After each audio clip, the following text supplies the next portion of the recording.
পশ্চিমবঙ্গের দক্ষিণে অবস্থিত একটি বৃহৎ জঙ্গল, যেখানে প্রকৃতি তার অপরূপ সৌন্দর্যে নিজেকে প্রকাশ করেছে।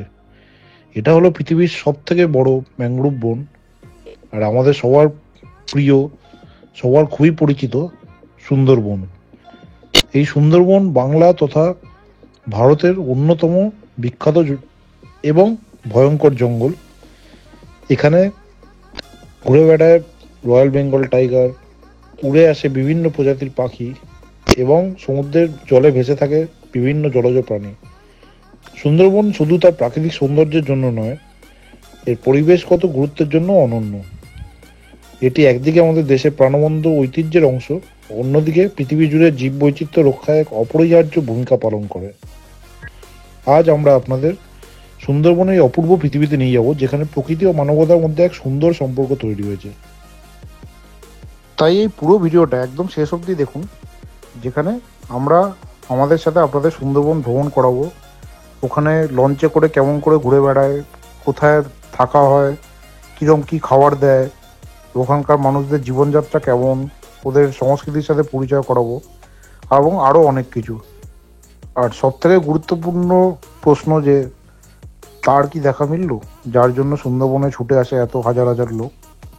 সুন্দরবনের সবচেয়ে বিখ্যাত এবং সবচেয়ে ভয়ঙ্কর প্রাণী রয়্যাল বেঙ্গল টাইগার, তার দর্শন আমরা পেলাম কিনা দেখার জন্য পুরো ভিডিওটা একদম শেষ অবধি দেখতে থাকো।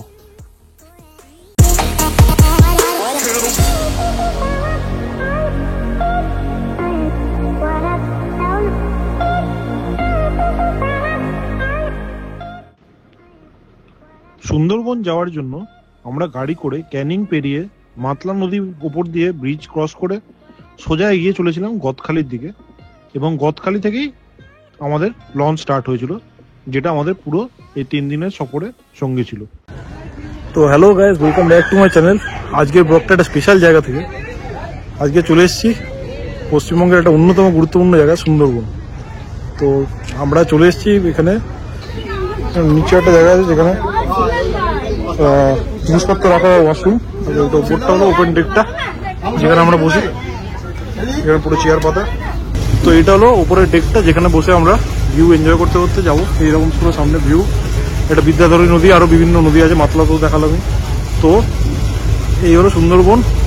ফাইনালি ওয়েস্ট বেঙ্গলের একটা বড় জায়গা, যেটা আমরা কোনোদিন আসিনি।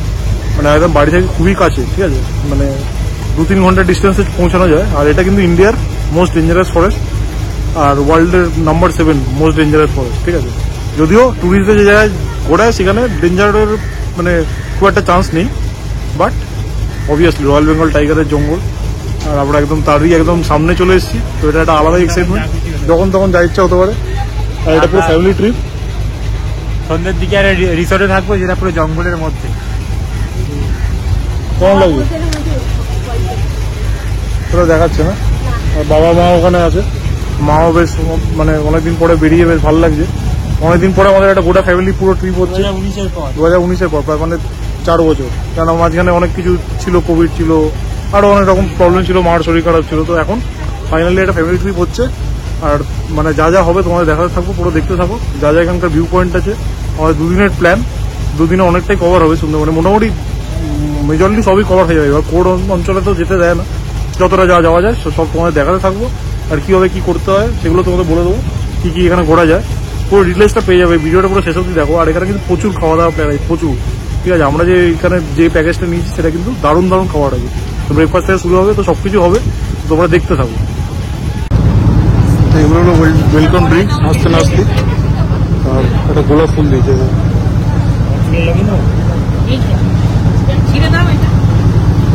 ড্রিঙ্কস দিয়েছে পেপার বোট। তো এটা হলো আমাদের প্রথম দিনের ব্রেকফাস্ট, লুচি, আলুর দম আর ডিম সেদ্ধ।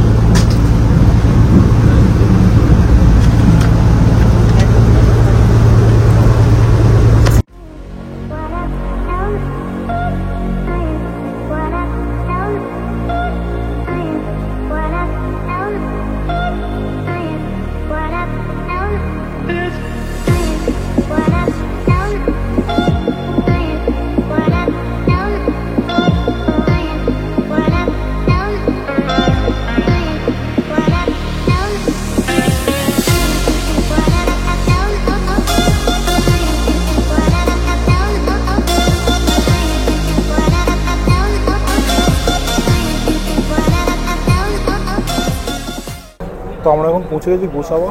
এখানেও একটা জেটি ঘাট, এই বিভিন্ন লঞ্চ আরও দাঁড়িয়ে আছে, বিভিন্ন নৌকা, যেখানে সব ট্যুরিস্টের নৌকা ওরকম দাঁড়িয়ে আছে। আর এখান দিয়ে কোথাও একটা নেক্সট ভিউ পয়েন্টে যাবো।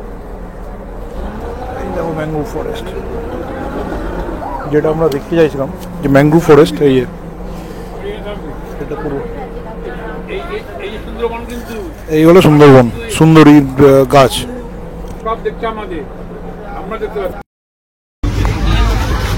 তো আমরা এখন যাচ্ছি প্রথম ভিউ পয়েন্টের জন্য। এটা হচ্ছে হ্যামিল্টনের বাংলো বাড়ি। এইটা হচ্ছে আমাদের বোট এমবি মা কমলা। এটা এমবি, কিন্তু বাকি সব এমবি আছে, এখানে এটা দেখলাম এমবি। তো এই বোটে করেই আমরা ঘুরছি। তো আজকে আমাদের সুন্দরবনের ট্রিপের ফার্স্ট দিন, আর একদম গোসাবাদে পৌঁছে গেছি। গোসাবাদ এখানে হ্যামিল্টন সাহেবের বাংলো, তো ওখানে যাচ্ছি। মা বাবা সুস্মিতা আর্য আমাদের পুরো ফ্যামিলি এসছে। তো দেখি কেমন কি, প্রত্যেকটা জায়গায় দেখাবো। এখানে দুদিনের ট্রিপ আছে আমাদের, প্রত্যেকটা পয়েন্ট কভার করবো, তোমাদের দেখাবো। তো এইটা হলো হ্যামিল্টন সাহেবের বাংলো, পুরোনো দিনের ব্রিটিশ আমলের বাংলো। এটা কী বাংলো ছিল সেটা সম্বন্ধে খুব একটা বেশি কিন্তু আইডিয়া নেই, বাট এখানে অনেক ব্রিটিশ মানে আমলেরই স্ট্রাকচার আছে, তার মধ্যে একটা এটা। যেমন একটা হলো ক্যানিংয়ে বিখ্যাত লর্ড ক্যানিংয়ের হাউস, যেটার জন্য ক্যানিং নামটা হয়েছে, তেমনি এই হ্যামিল্টন বাংলো কিন্তু সুন্দরবনের একটা বিখ্যাত মানে দ্রষ্টব্য স্থান। তো যারা এখানে আসে তারা এখানে এটা দেখতে আসে। সামনে প্রচুর লোকজন গিয়ে ছবি টবি তুলছে, তো আমরাও যাবো, কাছে যাবো, এসছি যখন। বাট এটা একদম কিন্তু একদম লোকালয়ের মধ্যে একটা ছোট্ট মানে ভিউ পয়েন্ট। এটা কিন্তু সুন্দরবনের মানে জঙ্গলের সাথে কোনো লিঙ্ক নেই। তো চাইলে তোমরা আসতেও পারো বা স্কিপও করতে পারো। যারা মানে মেনলি জঙ্গল দেখতে আসো তাদের জন্য এই পয়েন্টটা কিন্তু খুব একটা গুরুত্বপূর্ণ নয়, বাট ভালো। তো এই হলো সেই বিখ্যাত হ্যামিল্টন বাংলো। বহু মানে যুগ ধরে এই বাংলো আছে। আর তখনকার দিনে এই সমস্ত কিছু ছিল না, আশেপাশটা পুরোটাই জঙ্গল ছিল। তাই মানে এই বাংলোটা কিন্তু একটা সিগনিফিক্যান্ট, মানে তখনকার আমলে এরকমভাবে বানিয়েছিল। তো এখানে বেসিক্যালি একটা ফটোশ্যুট করার জন্য বা এমনি একটা হালকা একটা ট্যুরিস্ট পয়েন্ট হিসেবে এটাকে ট্রিট করা হয়, বাট ভালোই।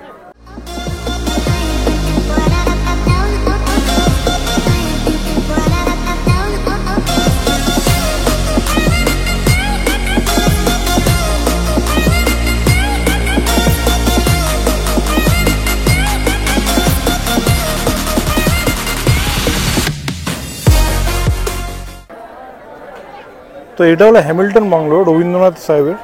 এই বাংলোটা যখন রবীন্দ্রনাথ হ্যামিল্টন সাহেবের সাথে দেখা করতে এসেছিলো সেই সময়, তখন এটা মাত্র দুদিনে এই বাংলোটা বানানো হয়েছিল, যেটা কিন্তু অভূতপূর্ব একটা মানে নজির তখনকার আমলে।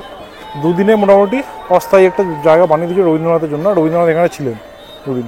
তারপরে রবীন্দ্রনাথ গোসাবার সাথে মানে একটা আর্থিক সম্পর্ক তৈরি হয়, তাই জন্য শান্তিনিকেতনে গোসাবা থেকে ট্রেনিং দেওয়ার জন্য, আর শান্তিনিকেতন থেকে গোসাবাতে ট্রেনিং নেওয়ার জন্য লোকজনকে এক্সচেঞ্জ করবেন, স্টুডেন্ট এক্সচেঞ্জের একটা প্রক্রিয়া চালু করেন রবীন্দ্রনাথ।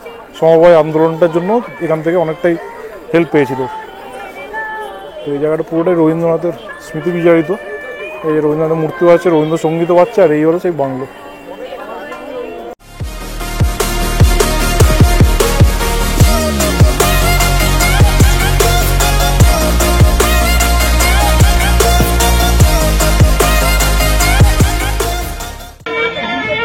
তো ভালোই লাগলো বেকন বাংলো।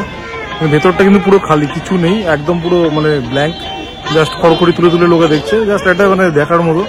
এগেন এটাও একটা মানে এখানে অনেক লোকই, প্রচুর লোক ভিড় করে দেখতেই পাচ্ছ, পুরো প্রচুর লোক। কিন্তু এটাও কিন্তু জাস্ট একটা মানে সাইট সিইং পয়েন্ট। মানে যদি তোমরা প্রপার সুন্দরবন দেখতে যাও, এটাকেও কিন্তু তোমরা আরামসে স্কিপ করতে পারো। মেন জায়গাগুলো ফোকাস করতে পারো, যেটা হলো জঙ্গলটা। এগুলো জাস্ট মানে একটা মানে তুমি ঘুরতে আসলে কিছু তো একটা অ্যাক্টিভিটি চাই, তো এইরকম একটা অবভিয়াসলি হিস্টোরিক্যাল ভ্যালু তো আছে। 1930 সালে বানানো, রবীন্দ্রনাথের স্মৃতি বিজড়িত, বাঙালির কাছে খুবই আবেগে। বাট এখন কিন্তু কিছুই নেই, জাস্ট একটা কাঠের বানানো, ভেতরটা পুরো ফাঁকা। তো সেটাই মানে তোমরা চাইলে এটা স্কিপ করতেই পারো। বাংলো সংলগ্ন একটা পুকুর আছে, এরকম বড় পুকুর, আর একটা বসার বেদি। তো এবার আমরা বেরোবো এখান থেকে, যাচ্ছি, চলো। তো আমরা এখন দুটো বাংলো দেখলাম, হ্যামিল্টন বাংলো আর রবীন্দ্রনাথের যে বাংলোটা বেকন হাউস। তো দুটোই বেশ ভালো ছিল, কিন্তু ওই যেটা বললাম, যেটা এগুলো বেসিক্যালি সাইট সিইং পয়েন্ট। তো তোমরা চাইলে স্কিপ করতেও পারো যদি জঙ্গলের জন্য মেনলি আসো। আর একটা কথা, যে আমরা শীতকালে এসেছি, তো মোটামুটি জ্যাকেট সোয়েটার সব রকম নিয়ে এসেছিলাম, ভেবেছিলাম ঠান্ডা হতে পারে, বাট এখানে কিন্তু প্রচন্ড গরম। যেহেতু এটা কোস্টাল এরিয়া, তোমরা যদি শীতকালেও আসো, রাতের জন্য হালকা কিছু ঠান্ডার কিছু নিয়ে আসতে পারো। রাত্রিবেলা ঠান্ডা লাগতেও পারে, সেটাও আজ রাত্রিবেলা বোঝা যাবে, এখনই বলা যাবে না। বাট দিনের বেলায় কিন্তু একদম হালকা রেখো, কারণ প্রচন্ড গরম আর রোদের তাপ মারাত্মক, যেটা কোস্টাল এরিয়াতে হয়। তো সেইগুলো দেখতে হবে। পিছনের ব্যাকগ্রাউন্ডটাও সুন্দর। কি গরমটা কেমন লাগছে?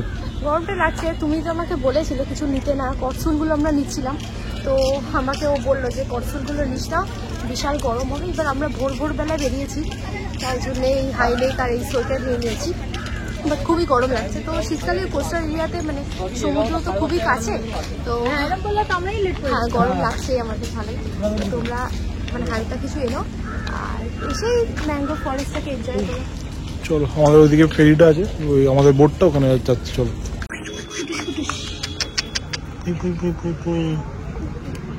এটা হলো বিদ্যাধারী নদী, আর প্রথমে যেটা দেখিয়েছিলাম ওটা মাতলা নদী। তো এরকম এই দুটো, আমাদের বোটটা এখানে আসছে, বোট আসলে বোটে উঠবো, তারপর এখান থেকে আমরা যাব আমাদের রিসোর্টের উদ্দেশ্যে।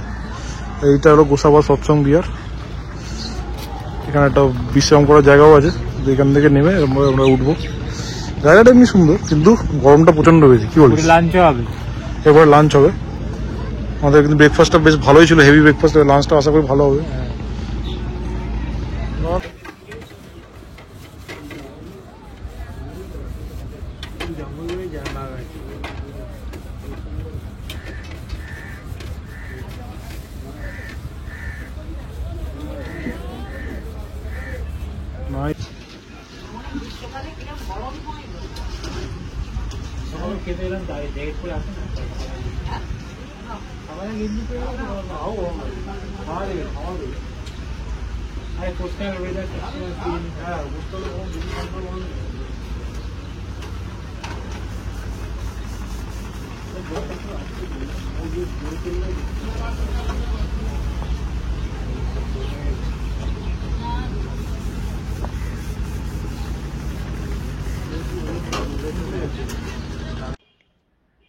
বোটের নিচের জায়গাটাও কিন্তু এরকমই ছিল। এখানে একটা বাথরুম ছিল, দুটো বাথরুম ছিল অ্যাকচুয়ালি, আর এরকম একটা বসার জায়গা ছিল, যেখানে যদি ওপরে যারা বয়স্ক লোক, যারা অনেকক্ষণ বসে থাকতে পারবে না বা গরমে যাদের কষ্ট হবে, বাচ্চা বয়স্ক লোকেদের জন্য এখানে কিন্তু বিছানা মতো করা ছিল রেস্ট নেওয়ার জন্য। তো এটা কিন্তু একটা খুব সুবিধা ছিল। তো যারা উপরে বসতে বসতে টায়ার্ড হয়ে যাবে, এখানে এসে কিন্তু একটু গায়ে এলিয়ে রেস্ট নিতে পারো। আর ঠিক এর সাথেই কিন্তু ছিল অ্যাটাচ কিচেনটা, যেখানে পুরো আমাদের যে খাওয়া দাওয়া করছিলাম সেই রান্নাটা হচ্ছিল।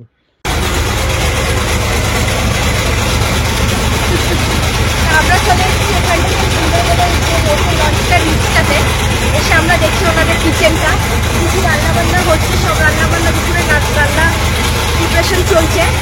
তো প্রিপারেশন চলছে, আমরা একটু পরে হয়তো আমাদের সে লাঞ্চ দিয়ে দেবে।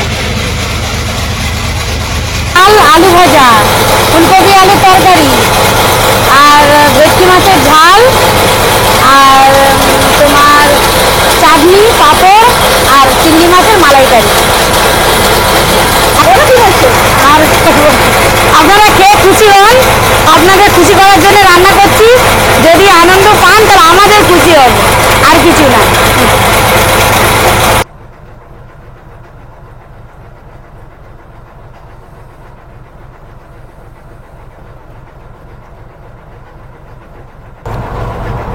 শীতের দুপুরে আমাদের কাছে চলে এসছে গরম গরম আমোদি মাছ, সাথে একটু সস দেওয়া আছে। আর আমরা এই ভিউ, সুন্দরবনে এই সুন্দর ভিউ এনজয় করতে করতে নিজেদের এই স্ন্যাক্স, ভাজাভুজি এগুলো একটু খেয়ে নিচ্ছি। গরম গরম চা আর তার সাথে আমোদি মাছ ভাজা, দারুণ কম্বিনেশন। এরকম সামনে ভিউ।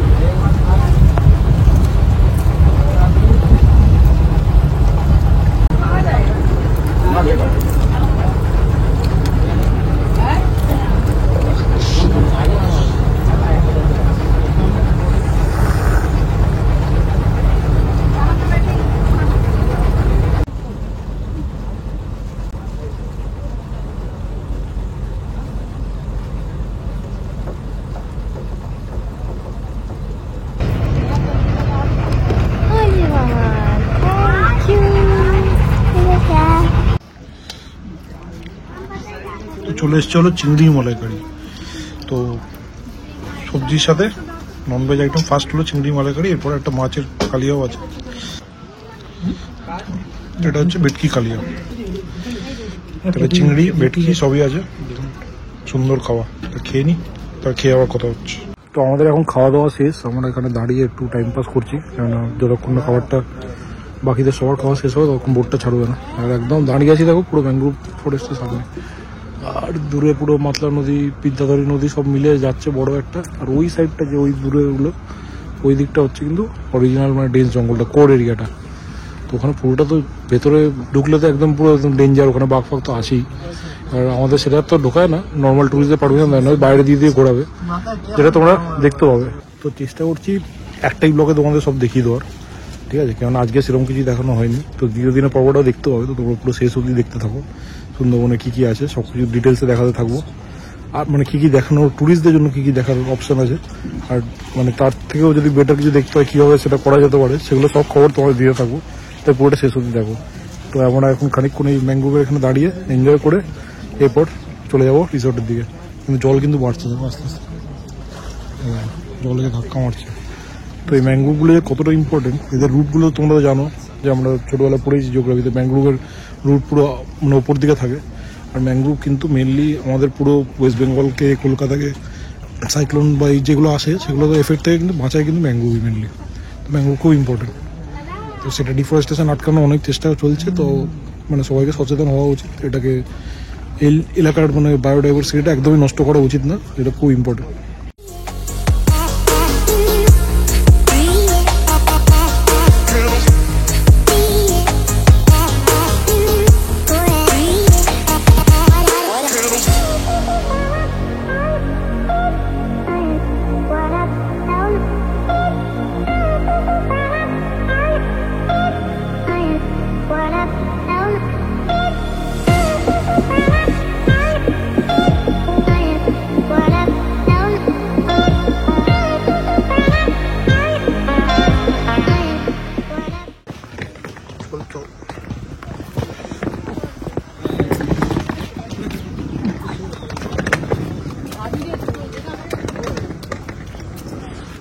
তো এই হলো royal eco resort and tourism, যেখানে আমরা আজ স্টে করবো, মানে দুদিন এখানেই থাকবো।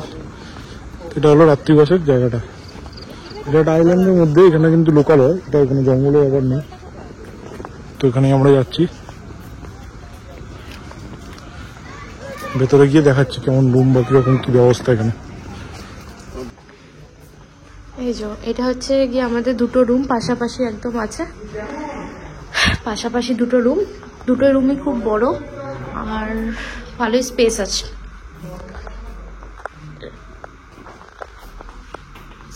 সোফাটা আছে,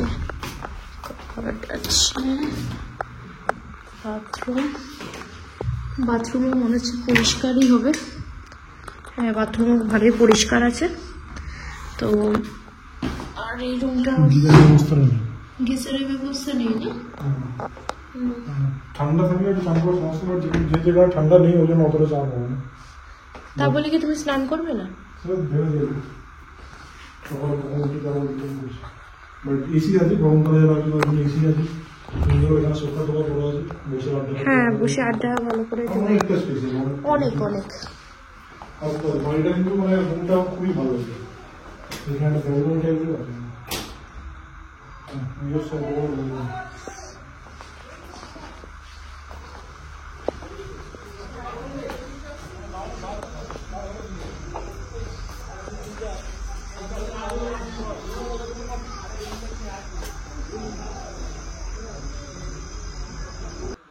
তো এখন বাজে সন্ধ্যে 7টা, আর আমাদের দিয়ে গেছে গরম গরম চিকেন পকোড়া আর 1 কাপ করে কফি। আর পকোড়া কিন্তু খুবই সুস্বাদু খেতে। তো এই হলো আমাদের সন্ধ্যেবেলা স্ন্যাক্স, ভালোই ব্যবস্থা। আর হোটেলে এসে আমাদের এক রাউন্ড সুন্দর ঘুমও হয়ে গেল।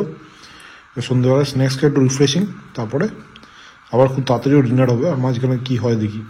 তো এই হলো আমাদের রিসোর্ট, রাত্রিবেলা ভিউ। এখন আমরা চা কফি খেয়ে একটু হাঁটতে বেরিয়েছি। তো এখন অন্ধকার পুরো। রিসোর্টটা বেশ সুন্দর, কিন্তু রুমগুলো স্পেসিয়াস আর সে সাজানো গোছানো, খাবার দাওয়া তো দারুণই এদের। তো এখানে পাশেই নদীটা, যেখান দিয়ে এলাম। আর কোথাও কিছু এখানে ঘোরার মতো কিছু আছে, মানে ঘোরা মানে একটু জাস্ট পায়ে হাঁটার মতো। সুন্দরবনে অন্ধকারে বেশি হাঁটা কখনোই ভালো না। তো এখন ডিনার করতে চলে এসেছি, ডিনার টাইম। এখান থেকে মানে লঞ্চে রান্না করে এখানে নিয়ে এসছে, তো ওটাকে এখানে নিয়ে এসে খাওয়া হচ্ছে। আজকের মেনু হলো সিম্পল ফ্রাইড রাইস আর চিলি চিকেন। আর কি চাই, খেয়েই যাচ্ছি কিন্তু আমরা, খাবারটা এখানে একদম নরম।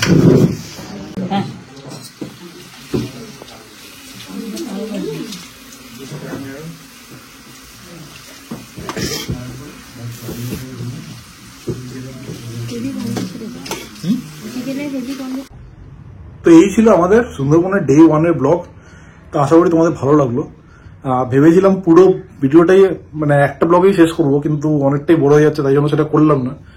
তো বাকি পর্বটা পরের দিনের ব্লগে দেখাবো, ডে 2 ডে 3 যদি পারি একসাথে আবার দেখাবো, নয়তো যদি আবার সেম হয় তাহলে পার্ট পার্ট করে দেখাবো। তো সেটা তোমরা জানতেই পারবে। আর আমরা কি দেখতে পেলাম ওখানে, তার দেখা পেলাম কিনা রয়্যাল বেঙ্গল টাইগারে, সেটা হলো আসল প্রশ্ন। সেটা দেখার জন্য পরের পর্বটা অবশ্যই দেখতে হবে। তাই চ্যানেলটা সাবস্ক্রাইব করে নাও আর বেল আইকনে টিপে দাও, যাতে পরের ভিডিওটা আসলেই তোমরা নোটিফিকেশন পেয়ে যাবে। তো তোমাদের কেমন লাগলো সুন্দরবনের এই পর্বটা? তো আমরা যেখানে ছিলাম তো পুরোটাই একটা প্যাকেজ সিস্টেম ছিল। এই পুরো থাকা খাওয়া, বোটে করে ঘোরানো, সাইট সিইং সবকিছু মিলিয়ে একটা প্যাকেজ সিস্টেম ছিল 4,500 টাকায়। তো আমি নিচে কন্ট্যাক্ট নাম্বারটা দিয়ে দিচ্ছি, 4,500 কিন্তু পার হেড, ঠিক আছে? তো আমার মনে হয় এটা খুবই ভালো ডিল, কেননা 2 নাইট 3 ডে আর এলাহি খাওয়া দাওয়ার, প্রচুর খাওয়ার দাওয়ার, আনলিমিটেড অপশন। আর যে রুমটা আমরা ছিলাম দেখালাম, ওটাও খুবই ভালো ছিল, যথেষ্ট ভালো অপশন থাকার জন্য। তো ওয়ার্থ ইট ছিল পুরোটাই। তো তোমরা চাইলে কিন্তু এই প্যাকেজটা নিতে পারো। ওই নিচে নাম্বার দিয়ে দিচ্ছি, এর নাম প্রসেনজিৎ, ওনাকেই কন্ট্যাক্ট করবে, উনি বুক করে দেবেন। তো আমরা কিন্তু একদম পিক সিজনে গেছিলাম, ডিসেম্বর মাসের একদম শেষের দিকে। তো সেই টাইমে ওই জন্য দামটা একটু বেশি ছিল। তো অন্য টাইমে গেলে হয়তো তোমরা আরো একটু কম পাবে। তো গরম টাইমটা অ্যাভয়েড করো, কারণ গরম লাগতে পারে। ওখানে কিন্তু গরম ভালোই ছিল, আমাদের ওই টাইমেও কিন্তু শীতকালে কিন্তু মানে একদম রীতিমতো গরমই লাগছিল, শুধু সন্ধ্যের দিকটা ছাড়া। তো দেখতে থাকো, পরের পর্বে দেখা হচ্ছে আবার ডে 2 আর ডে 3টা নিয়ে। আর দেখা যাক রয়্যাল বেঙ্গল টাইগারের সাথে দেখা হয় কিনা। তো keep rocking, keep eating, keep travelling. চলো দেখা হচ্ছে পরে।